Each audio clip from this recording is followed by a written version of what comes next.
Hello and namaste everyone, Pratima here, and today I have the Poco F4 with me.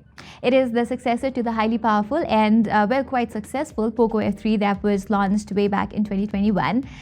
If you recall, it was an all-rounder smartphone of that year. It had a really good display, it had an appealing design, the performance and battery were quite satisfactory too. The only thing that was missing was the fact that its camera performance was pretty average, and there were some issues with the proximity sensor along with some teeny tiny software bugs. But overall, I have to say that it was an excellent mid-range phone for someone who's a performance-centric user. And if you remember, it even managed to be in Mr. Who's the Boss's best phones list in 2021. But now the Poco F4 is finally here, and given how successful the Poco F3 was, I think it has a lot of expectations to live up to. It starts at a similar price to that of the Poco F3, so it has got some potential to be a winner this time around too.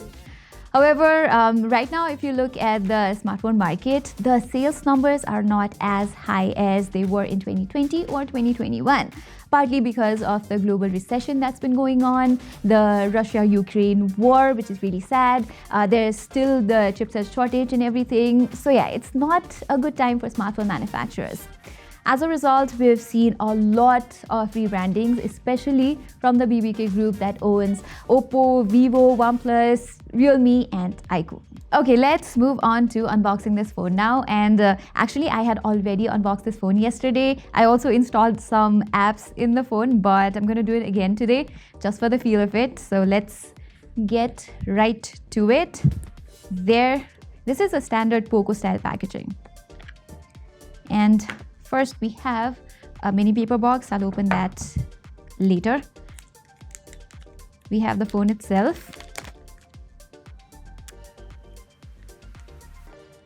Now, as you can see, even this phone, the Poco F4 seems to have adopted the same ninja technique as other phones in the BBK group. As you can see, it resembles the Redmi Note 11 Pro and the Poco X4 Pro. It has a similar glass panel, the plastic frames and the boxy design.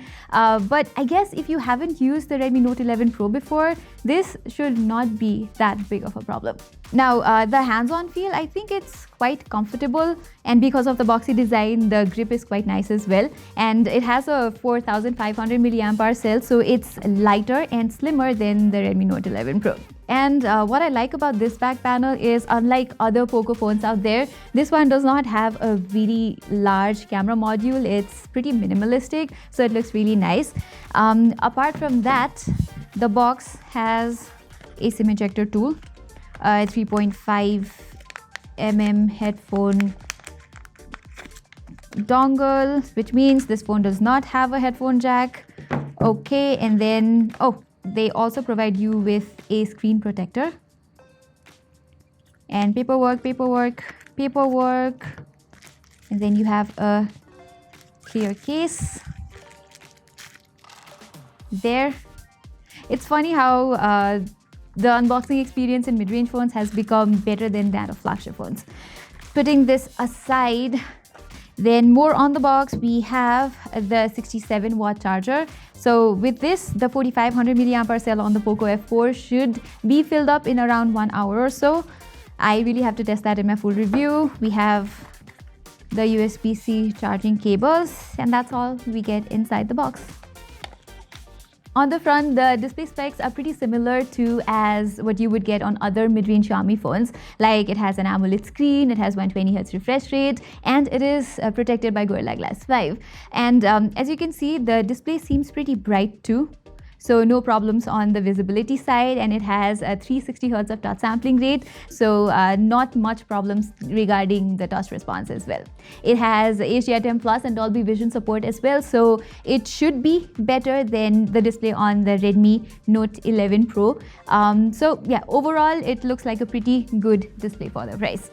Okay, software-wise, you get Android 12 here out of the box, topped with MIUI 13. And this is good news because other similarly priced Poco devices and Xiaomi devices still come with Android 11 out of the box. And also what's good is that you will get 3 years of OS updates on this device. But the bloatware situation still seems to be the same here.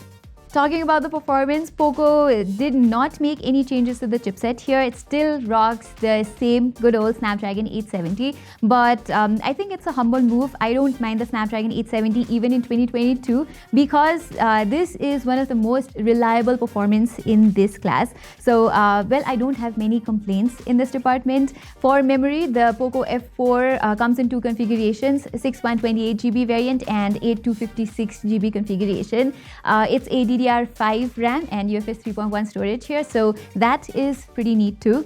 But something that has changed here is that Poco claims that you get an upgraded liquid cool technology 2.0 here with a large vapor chamber cooling system, which should theoretically give better sustained thermal performance. So let's play some games. Let me hook up this phone to my PC and see how the FPS stability is in my favorite games.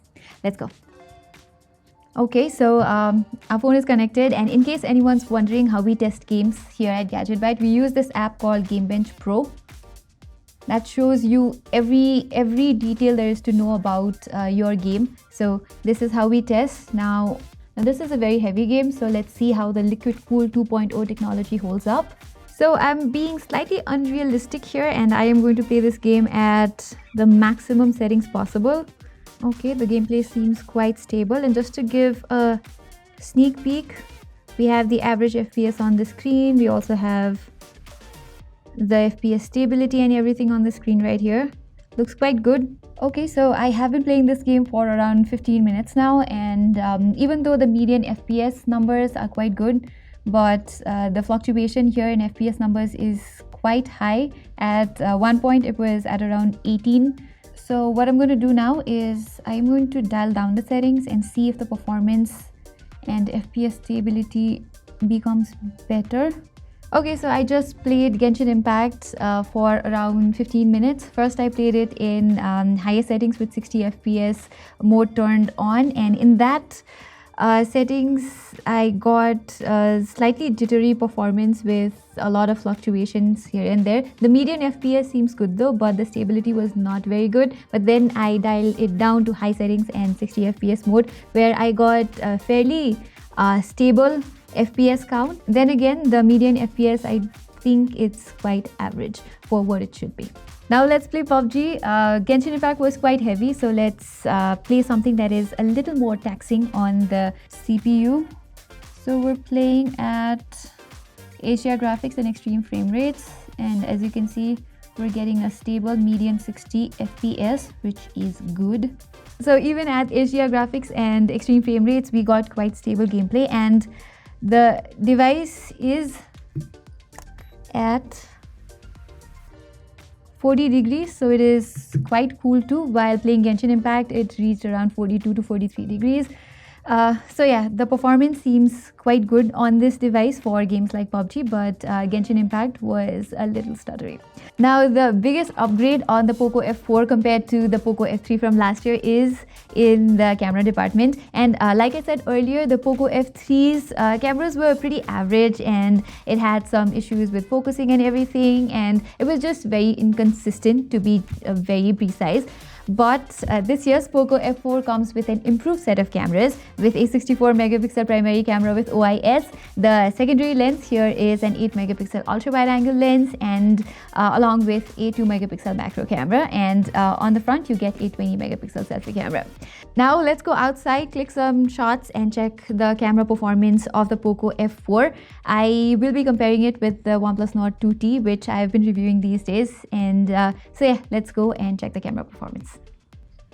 Looks like it's raining outside, so we will have to click some indoor shots, but the perks of having a well-lit studio is that you can shoot anywhere, anytime. Okay, let's click a picture of this one.